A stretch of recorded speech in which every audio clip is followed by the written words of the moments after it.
Niagara Falls.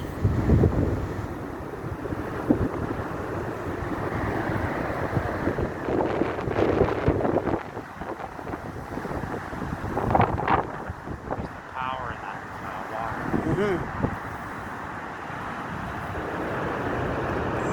Are you an American squirrel or a Canadian squirrel?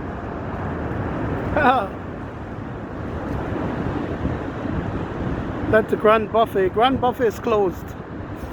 Too expensive for the pandemic, they said. After the pandemic, nobody could afford it. I think that's what they say. Huh?